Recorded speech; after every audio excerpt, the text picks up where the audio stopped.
Hi everyone, hope you're doing well from wherever you're watching this channel, depending on your time zone.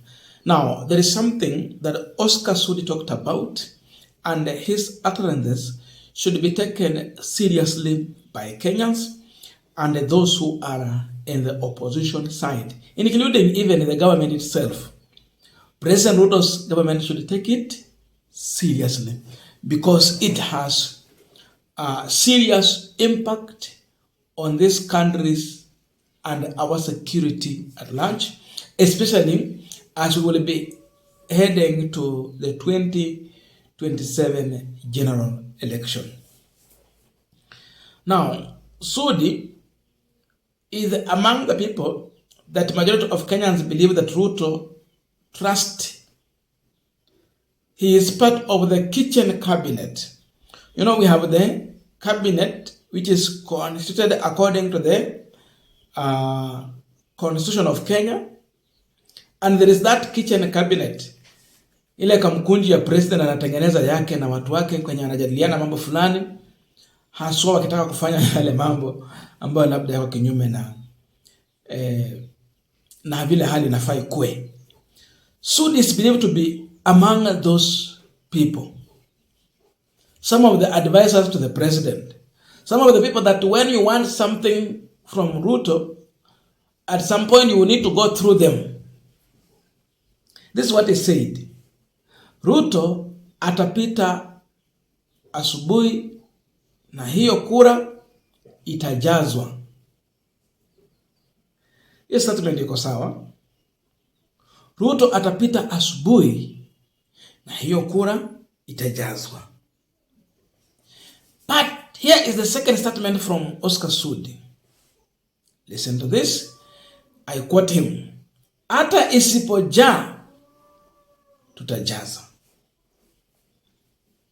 How do you take the second statement? Listen to him, then we'll go deeper to understand. William Ruto atapita asubuhi. Na wao mimi naambia watu hiyo kura tutajaza. Ama namna gani? Hata isipojaa tutafanya nini? Tutajaza. Kwa sababu nyinyi wote simtapiga kura. Kura itajaa. Now, I want us to continue with the panel discussion, but before we go deep into that, I have a quick and a humble request for those who are watching the channel and you have not yet subscribed, please consider subscribing. To our returning subscribers, I must say thank you so much. And again, to all our viewers, please give this video a thumbs up. Thank you so much, and back to our discussion. The first statement from Oscar Sudi, Ruto atapita asubuhi na hiyo kura tutajaza.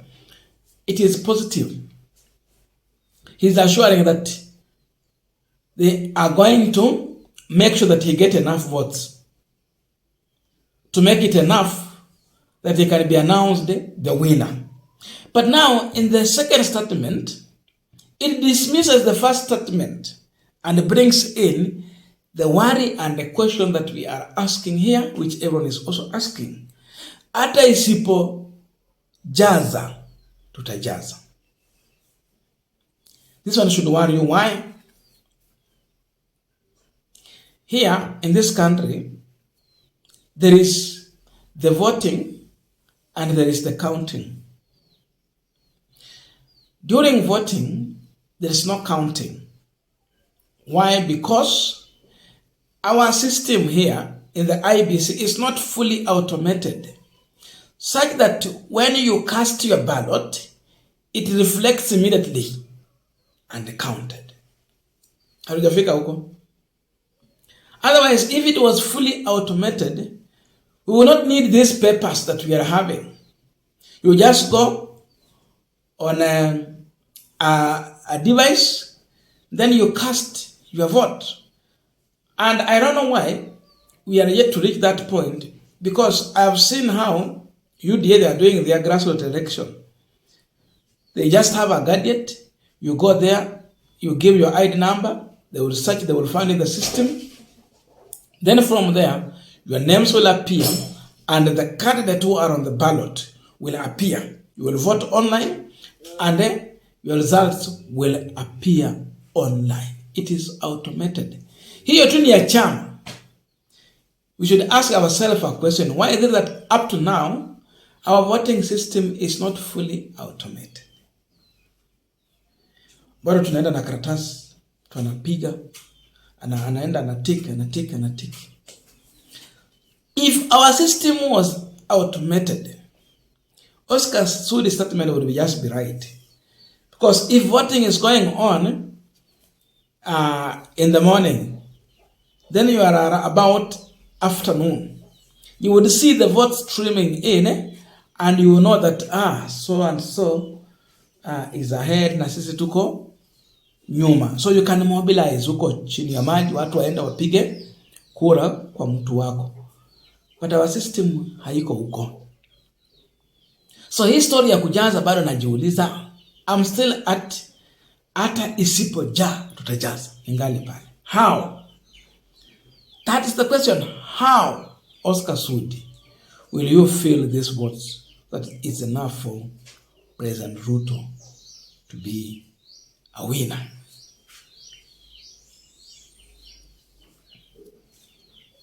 For Sudi to discover if Ruto is winning or losing, it's when the counting is happening. You have closed the polling station and the counting has started as the returning officers stream in the results after the counting from every polling station right from the village. So kabla wewe ugundue kura zishapigwa zote, unajaza ukitoa wapi? Kila mtu ashapiga kura, hakuna kupiga kura tena. Unajaza ukitoa wapi? The big question. This is to say, in the other words, that Ruto will rig the election in 2027. And that's the meaning of a loose tongue being rogue and cruel.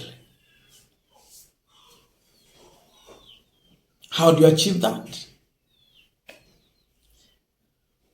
Sudi is here to test the water.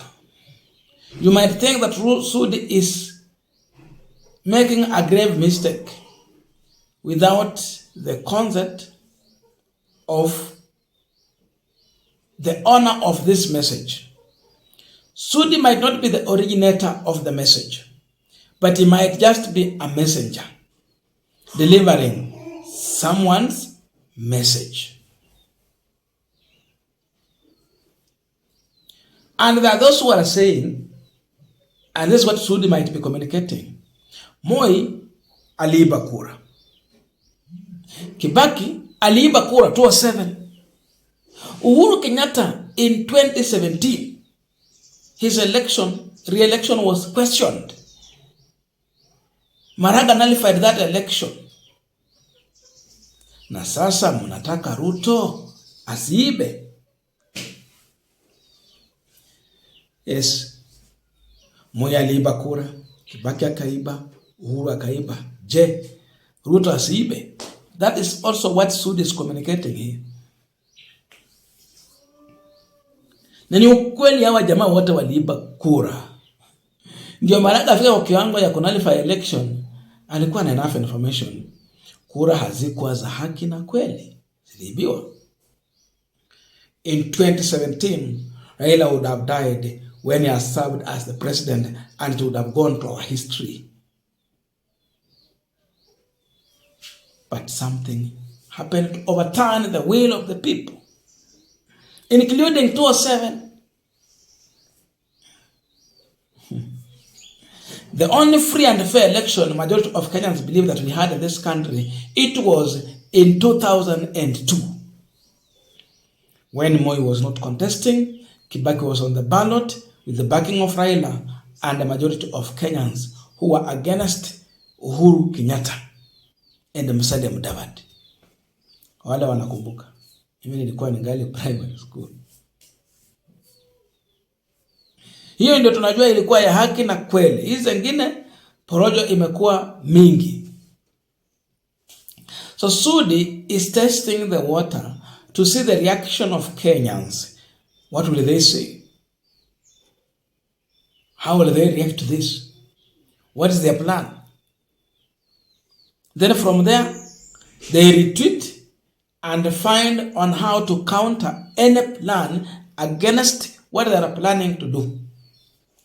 Sasa hii ni kuambia mpende msipende, tutaiba kura. Mkubali mkatae, kura tutaiba. That's the message to Gachagua, Kalonzo Musyoka, Eugene Wamalwa, Edwin Sifuna, and anyone in opposition, including Kenyans who will vote for William Ruto and those who will not be voting for William Samuel Ruto. So use NIS and get the information. Then find a way on how to deal with this issue. Hiyo ndio Sudi anajaribu kusema hapa. It is meant to intimidate those who want to contest against President Ruto. It is meant to intimidate the electorate so that they don't go to the ballot to vote. They want to cause vote apathy at their own benefit, so that people will not get out, oh, hata tukienda hiyo imeibiwa and all that. I don't know your views, but please let us know in the comment section to continue with this discussion. Thank you so much and see you in our next video.